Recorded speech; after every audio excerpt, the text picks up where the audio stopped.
Bonjour à tous et bienvenue sur ma chaîne YouTube. Je vais vous demander de vous abonner, liker, partager parce que c'est très difficile de me retrouver avec le Shadowban. Sans transition, comme dirait PPDA, nous avons créé un groupe de travail pour réseauter entre petits youtubeurs. @youtube-8 contact sur Telegram. Rejoignez-nous, merci. Aujourd'hui, 21 mai 2022, cela fait 9 ans que Dominique Vénère s'est sacrifié dans la cathédrale de Notre-Dame à Paris. Donc je lui dédie cet humble hommage solennel parce que c'est un grand monsieur de notre milieu et une autre chose très importante pour pas que son message soit récupéré, détourné, corrompu. J'insiste, si on ne le fait pas, bien souvent ce sont nos adversaires qui le font à nos dépens.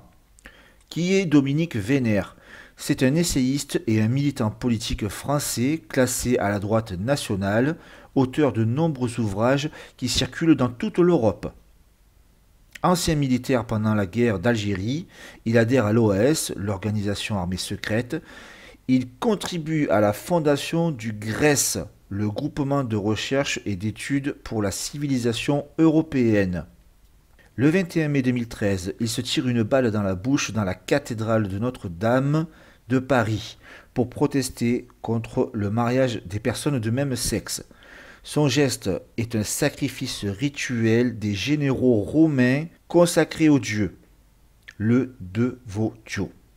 Il a choisi le lieu de Notre-Dame parce qu'elle fut construite sur un temple gallo-romain dédié à Jupiter, l'équivalent de Zeus pour les Grecs. À ses obsèques, il fut enterré avec l'Iliade et l'Odyssée d'Homère, publiée chez Decomte de Lille. Le livre que je vous présente aujourd'hui est tout simplement magnifique. Histoire et tradition des Européens, 30 000 ans d'identité, publié aux éditions du Rocher en 2002, 270 pages. Devant les menaces faustiennes, par un mouvement destructif de survie, tous les peuples font retour à leur identité. Islamique, judaïque, hindouiste, confucianisme, africaniste.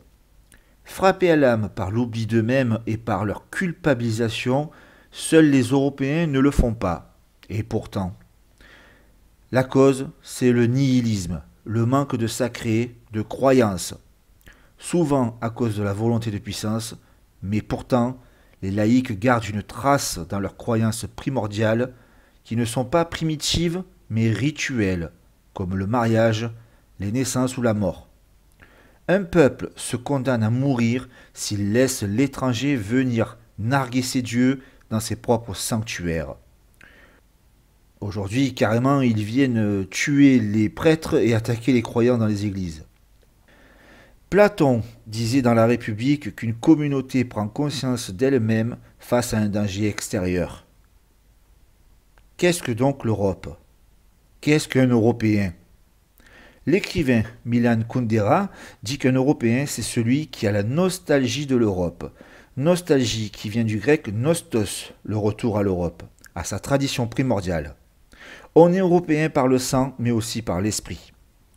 Pour les Européens, revenir aux sources de la croyance spirituelle, c'est ce qu'il y a de plus authentique dans la primordialité. Cela oriente nécessairement vers les poèmes homériques. Dominique Vénère décortique les mythes et poèmes homériques qui sont des livres sacrés pour les Hellènes. Les Grecs ne séparent pas l'âme et le corps. Les héros sont beaux et les malfaisants sont laids. L'Iliade se retrouve tout au long de l'histoire, à travers les chants guerriers tels que la chanson de Roland ou les mythes celtiques, nordiques, scandinaves. Les Grecs se marient entre eux. Même si la culture se répand dans le royaume, les populations métisses sont marginalisées. En Espagne, les quartiers grecs et ibères sont séparés par une muraille. En Crimée, les mix hellènes sont tenus à l'extérieur de l'enceinte. Pour les Grecs, l'éducation physique est liée à l'apprentissage militaire obligatoire pour devenir citoyen. Donc les étrangers sont exclus du gymnase. Platon est contre le brassage, facteur de dégénérescence. Aristote montre que l'harmonie dans la cité est impossible au-delà d'un nombre de citoyens et inconcevable sans homogénéité ethnique. Une des caractéristiques européennes, c'est que le monde n'a pas été créé par un dieu ou par les hommes, mais par le cosmos, la nature, la source de tout ce qui existe, la substance primordiale. Le mouvement est le principe de tout, une dynamique de création, comme l'eau d'un fleuve qui coule ou la flamme d'un feu qui s'élève. Cette constance se trouve dans les poésies skaldiques et dans les Eddas, sous le thème du Ragnarok, autrement dit le crépuscule des dieux. À la différence de la fin du monde biblique, le thème cosmique du Ragnarok est associé à celui du retour perpétuel à la vie. Pour faire simple, les grands cycles cosmiques ou historiques, comme les années ou même la simple journée, peuvent être associés au cycle du crépuscule et de l'aurore. Concernant le christianisme, il s'est répandu dans l'Empire romain sous Constantin par contagion. Sans clergé, il commence dans les villes des seigneurs tandis que la campagne reste païenne. Les divinités se sont latinisées et les cultes hérétiques comme l'arianisme naissèrent dans le sud. La dynastie royale rentre en concurrence des papes qui purgent l'ordre des Templiers. Dans un magnifique passage, Dominique Vénère nous parle des légendes arthuriennes, Excalibur, le Graal, la Table Ronde, le roi Arthur, Lancelot, la Dame du Lac, Perceval ou Merlin. C'est toute mon enfance. Ça nous conduit à la chevalerie, à l'aristocrate et la noblesse. Une des caractéristiques européennes, c'est la différence des sexes. Mars est la guerre et Vénus est l'amour. Le féminisme est justifié tant qu'il ne corrompt pas cet équilibre. L'amour courtois, la galanterie engendre la lignée.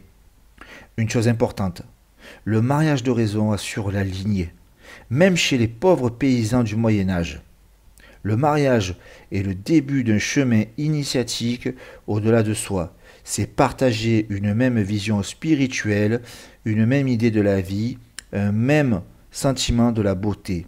L'homme déchu dans sa dignité essentielle ne méritera plus la conquête dont il était à la fois l'objet et l'acteur. En conclusion, Homère est à l'origine de toutes les œuvres de l'esprit. Ses poèmes apportèrent toutes les réponses sur la condition humaine et la conduite de vie. C'est le signe d'une parfaite harmonie entre une œuvre exceptionnelle et un peuple d'exception. C'est en lisant Dominique Vénère que j'ai lu Homère.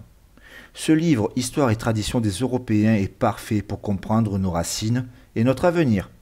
Pour Dominique Vénère, l'homme est un guerrier, sinon c'est un esclave. Ça vous paraîtra binaire comme vision, mais regardez où nous en sommes et dites-moi. Aujourd'hui, il y a des prières musulmanes avec des femmes voilées dans les églises. Un message aux chrétiens. Ne prenez pas le geste de Dominique Vénère contre vous ou contre votre religion.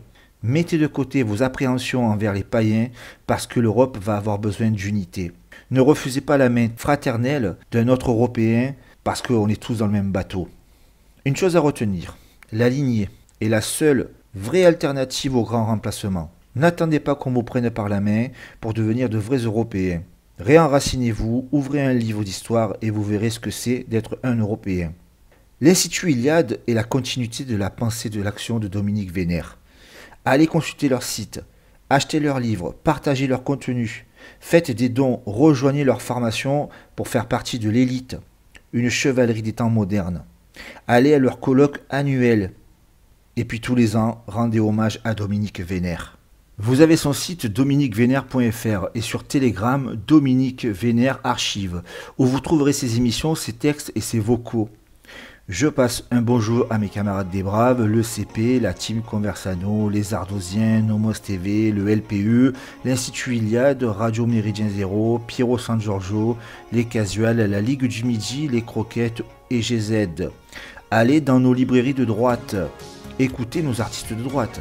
Cro-Blanc, Romain Guirin, Christophe BZH, Fantôme Déconnecté, Teuse, Hector de France. Et je vous laisse avec un morceau des Coroners. Vous n'êtes pas seul.